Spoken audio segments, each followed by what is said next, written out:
Hi எல்லோரும் எப்படி இருக்கீங்க? நாங்கள் சூப்பராக இருக்கோம். நீங்களும் நல்லா இருப்பீங்கன்னு நினைக்கிறேன். இன்றைக்கி 5 மணிக்கே எழுந்திரிச்சிட்டாங்க, கொஞ்சம் வேலை இருக்குன்னு அப்படின்னு சொல்லிட்டு. அதனால் வ்ளாக் எடுக்கலான்ட்டு எடுத்து வச்சுருக்கேன். நேற்று நைட்டே அடுப்பெல்லாம் தொடச்சி வச்சுட்டேன். அரிசி பருப்பெல்லாம் அளந்து எடுத்து வச்சுட்டேன். இன்றைக்கி காலையில் எழுந்திரிச்சு பெருக்கி துடைக்கணும் கீழே தரைய. அதுக்கப்புறம் விளக்கெல்லாம் தேய்க்கணும் அப்படின்னு சொல்லிட்டு சீக்கிரமாகவே எழுந்திரிச்சிட்டேன். 5:45 ஆயிடுச்சு இதெல்லாம் பண்ணுறதுக்கு. அதுக்கப்புறம் போய் குளிச்சுட்டு வந்துட்டு விளக்கு ஏற்ற வேண்டியதான். தரையில் நல்லா தொடச்சி விட்டுட்டேன். ஒரு வாரத்துக்கு மேலே ஆச்சு கீழே தொடச்சி. எப்போ பாரு ஏதோ பாத்திரம் கீழே இருந்துகிட்டே இருக்கும். அதனால் துடைக்கவே முடியாது.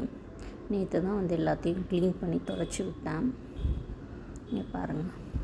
அதை குளிச்சுட்டு வந்துட்டு சாமி கும்பிட்டு சாமி எல்லாம் குளிப்பாட்டிட்டு பொட்டு வச்சுட்டு விளக்கேற்றி திராட்சை நைவேத்தியம் பண்ணியாச்சு. காஃபி குடிக்கலான்னா எனக்கு வேலை ஓடாது. அதனால் குளிச்சுட்டு வந்துட்டு வெறும் வயிற்றில் குடிக்க மாட்டேன். எப்போவுமே 2 டம்ளர் சுடு தண்ணி குடிச்சிட்டு அது ஒரு 8:30 வரைக்கும் தாங்கும். அதனால் எனக்கு மட்டும் போடுறதுக்கு கஷ்டமாக இருக்கும்னு சொல்லிவிட்டு 2 பேருக்கு ஒன்றா போட்டுடலாம் அப்படின்னு சொல்லிட்டு போட்டுட்ருக்கேன். 8 மணி ஆயிடுச்சு. குக்கர் வச்சு இறக்கியாச்சு. இப்போ அடுத்தது வரகு அரிசியை ஊற வச்சுருந்தேன்.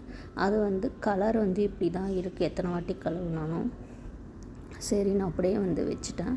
அதை வேகிறதுக்குள்ளார புளி தண்ணியை நல்லா கரைச்சிட்டு கேரட்டையும் அதில் போட்டு சாம்பார் பொடி உப்பையும் போட்டு கலந்துட்டு அடுப்பில் ஏற்றிடலாம்.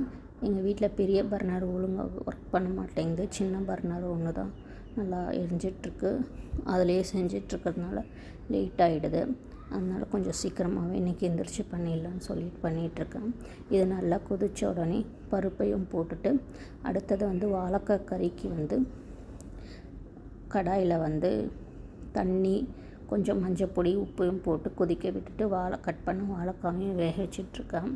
அயன் சத்து கொஞ்சம் கம்மியாக இருக்கிறதுனால கருவேப்பிலை பொடி சாதமும் டெய்லி கொடுத்து விடலாம் அப்படின்னு சொல்லிட்டு கருவேப்பிலை பொடி சாதம் ஒரு பிடியும் சாம்பார் சாதம் இன்னும் கொஞ்சம் கொடுத்து விடுறேன் அவருக்கு லஞ்ச் பாக்ஸுக்கு. அப்புறம் சேலட்டும் ரெடி பண்ணிட்டேன். வெயில் காலமாக இருக்கிறதுனால கேரட்டும் வெள்ளரிக்காவும் போட்டு சேலட் பண்ணலான்னு சொல்லிட்டு அதையும் உப்பும் மிளகாத்தூளும் போட்டு எடுத்து வச்சாச்சு. இப்போ வாழைக்காய் கறிக்கு ஏற்கனவே வாழைக்காவை வேக வச்சிட்டோம். தேங்காய் எண்ணெயில் தாளிச்சிட்டு மிளகாத்தூள் கொஞ்சமாக அரிசி மாவையும் போட்டு நல்லா கலந்து விட்டுட்டு வாழைக்காய் பொரியல் ரெடி ஆகிடும். இதெல்லாம் அவருக்கு லஞ்ச் பாக்ஸில் பேக் பண்ணி கொடுத்துட்டு எனக்கு மிச்சம் இருக்கிறது சாதம் நான் ஜாஸ்தி வச்சுக்கலாம். வெண்பொங்கல் இருக்கிறதுனால எனக்கு எப்படி இருந்தாலும் தெரியும் வெண்பொங்கல் மிச்சமாகும்னு சொல்லிட்டு அதனால் கொஞ்சமாக தான் சாதம் வடித்தேன்.